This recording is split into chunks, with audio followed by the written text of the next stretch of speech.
World war II के दौरान Germany का हर महीने लगभग 300 टैंक्स का उत्पादन दुश्मन देशों, खासकर सोवियत यूनियन यानी रूस और अमेरिका के मुकाबले काफी कम था। अमेरिका ने द्वितीय विश्व युद्ध के दौरान भारी मात्रा में सैन्य उपकरण बनाए। टैंकों के उत्पादन के लिए वे हजारों की संख्या में उत्पादन कर रहे थे, खासकर युद्ध के चरम वर्षों में। उदाहरण के लिए 1943 में अमेरिका ने 29,497 टैंकों का उत्पादन किया।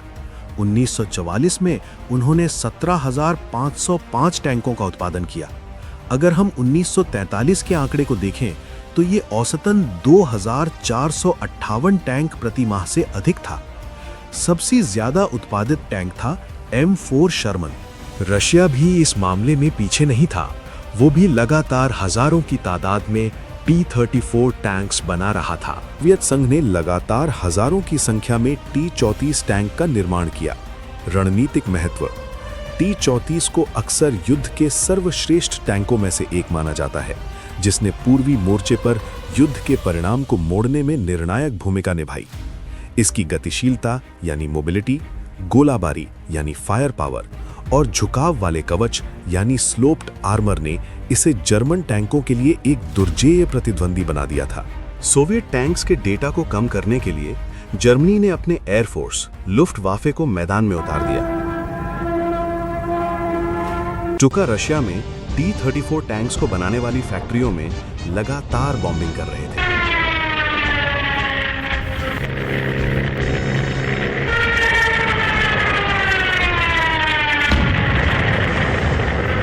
T-34 टैंक्स बनाने वाली फैक्ट्रियां मलबे के ढेर में बदल गई।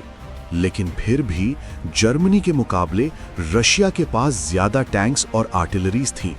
पश्चिमी सीमा पर लगभग 20,000 से 23,000 टैंक थे, जबकि जर्मनी के पास पूर्वी मोर्चे पर लगभग 3,000 से 4,000 टैंक थे।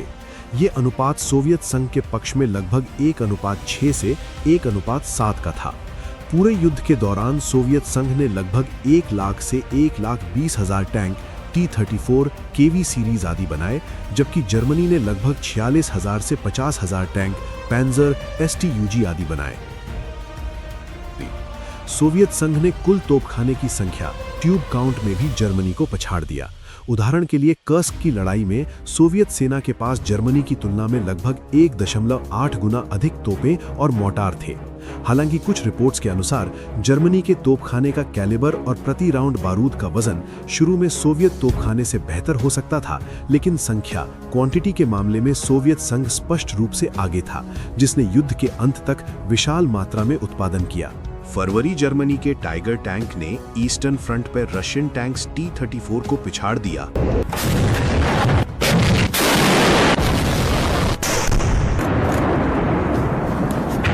और कर्स्क की लड़ाई जर्मनी लगभग जीत ही चुका था।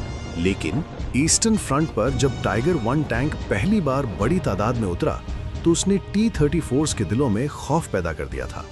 लेकिन कर्स्क की लड़ाई इतिहास का वो मोड़ है जहां सिर्फ पावर काम नहीं आई, क्योंकि तब तक वेस्टर्न फ्रंट से जर्मनी पे हमला हो गया था।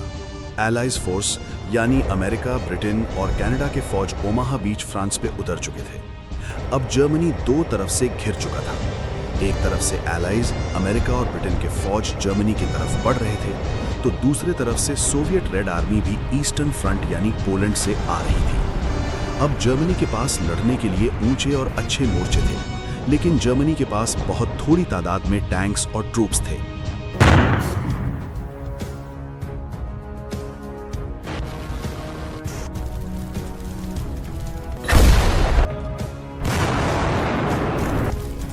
ब्रिटेन, फ्रांस, कनाडा ये सब एलाइज फोर्स में शामिल थे। जून 1944 आते आते उन्होंने इटली, पोलैंड, चेकोस्लोवाकिया, हंगरी तक को कैप्चर कर लिया, लेकिन वो जर्मनी में नहीं घुस पाए, क्योंकि जर्मन फौज उनका कड़ा मुकाबला कर रही थी।